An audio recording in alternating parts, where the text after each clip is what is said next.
बेवा के बुढ़ापे का वाहिद सहारा जवान बेटा शाम को घर लौटने के बजाय कब्रिस्तान पहुंच गया।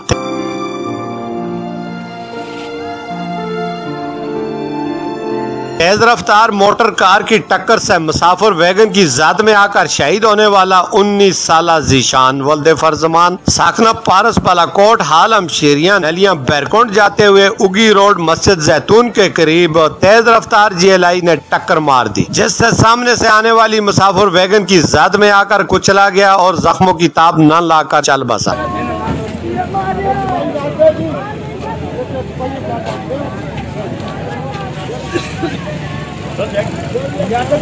हादसे की खबर इलाका में जंगल की आग की तरह फैल गई। इलाका मकीनों ने गफलत के मुर्तकब ड्राइवरों और खस्ता हाल उगी रोड तामीर न करने के खिलाफ एहतजाज किया। उगी रोड पर नाश को राकर हर किस्म की ट्रैफिक के लिए बंद कर दिया। मकामी पुलिस ने मौके पर पहुंचकर कामयाब मुज़ाकरात के बाद सड़क को बहाल कर दिया। मुसाफिर वैगन को थाने बंद करके GLI ड्राइवर समेत वैगन ड्राइवर के खिलाफ गफलत का मुकदमा दर्ज कर लिया और गिरफ्तारी के लिए जगह जगह छापे। इलाका मकीनों ने मुतासरा खानदान बेवा फरजमान की हुकूमत से फौरी माली मदद का मुतालबा कर दिया। कैमरा टीम के साथ मीर अफजल गुलजार, DMM न्यूज, मानसरा।